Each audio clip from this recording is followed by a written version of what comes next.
Olá, tudo bem? Sétimo ano, vamos às nossas atividades, meus queridos. Mais uma segunda-feira, mais uma semana aí de atividades. A origem do mundo, página 76, abre o seu livro. Acompanhem a leitura.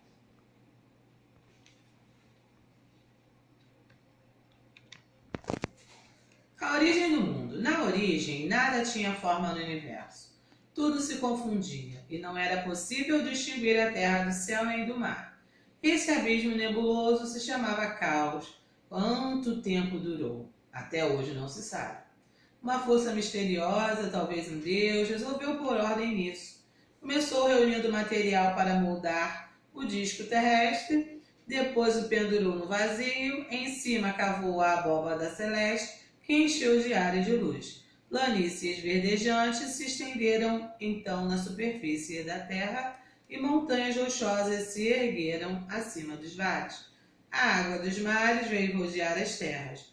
Obedecendo a ordem divina, as águas penetraram nas bacias para formar lagos, torrentes desceram das encostas e rios serpearam entre os barrancos.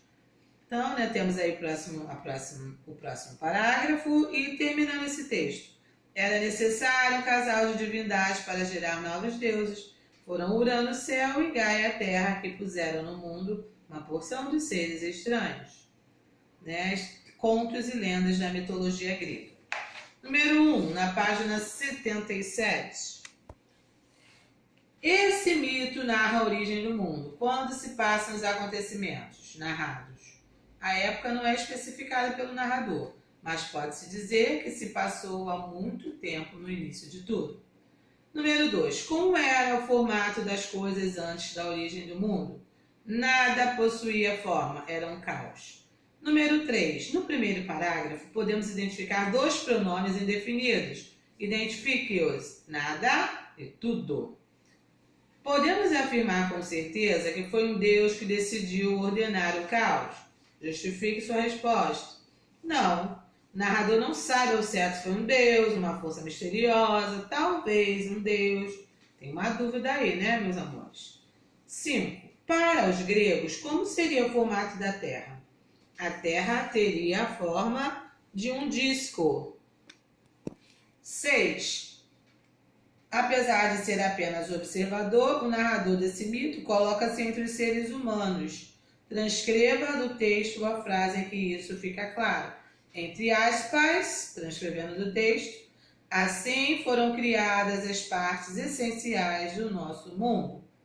Número 7, resposta pessoal. Desculpa, resposta pessoal não. Voltando aqui, número 7. Para responder à questão anterior, você identificou uma palavra que indicava essa relação entre o narrador e o mundo. Como se classifica essa relação de posse, né? Temos aí um pronome possessivo. Número 8. Transcreva do terceiro parágrafo o referente do pronome pessoal. As partes essenciais do mundo. Pronome pessoal elas se refere às partes essenciais do nosso mundo. 9. Letra A. Como se classifica a palavra que destacada na frase? A terra que puseram no mundo uma porção de seres estranhos. Pronome relativo, né? O que se refere à terra. Quais são os referentes dessa palavra? Foram Urano. Vamos voltar no número 9, pessoal. Deixa eu ler. Foram Urano, o céu e Gaia, a terra, que puseram no mundo uma porção de seres estranhos. Quem são eles? Urano e Gaia, né? Quais são os referentes dessa palavra? Urano e Gaia. Número 10. Para criar um tom de proximidade com o leitor, o autor do mito A Origem do Mundo usa um recurso bem interessante. Colocar o leitor como seu interlocutor. Isso fica claro no primeiro parágrafo, né? Letra A. Primeiro parágrafo ele já faz isso. Ele diz assim, quanto tempo durou? Até hoje não se sabe. 10, letra A. 11. Como o próprio nome sugere, os pronomes possessivos são utilizados para expressar uma relação de posse. No entanto, outras palavras e expressões podem desempenhar também essa função. Pensando nisso, entre as opções abaixo, assinale aquela em que a palavra destacada indica a relação de sentido. Urano e Gaia eram pais de seres estranhos. Letra E. Pressupostos e subtendidos são informações implícitas em um texto, né? Os pressupostos são sugeridos por marcas linguísticas. João precisa parar de comer carne vermelha. Ou seja, João come carne vermelha, né? É um pressuposto. E os subtendidos não possuem marcas linguísticas. Exemplo: quando sair de casa, não se esqueça de levar um casaco. Subtendido: está frio lá fora. Agora leia a tirinha. Mas todo mundo tem, quase todo mundo tem, a maioria tem, vários têm, alguns têm. Para perceber o humor da tirinha, é preciso ler o que está implícito no primeiro quadrinho. Essa leitura nos permite entender que, número 1, o menino está conversando com um adulto, provavelmente seu pai, tá certo. Número 2, há uma conversa entre os personagens anterior ao primeiro quadrinho, sim. E número 3, o menino está pedindo algo que não tem, mas seus amigos sim.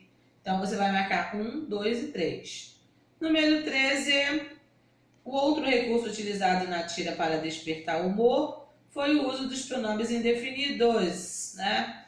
Há uma gradação no uso dos pronomes. Todo mundo, a maioria, vários, alguns, né? Uma gradação. Então você vai marcar a letra B. Encerrando aí, ficando para casa, páginas para a próxima aula, páginas 83 a 89. Marquem lá embaixo do nosso texto a sua presença. Um beijo e boa semana.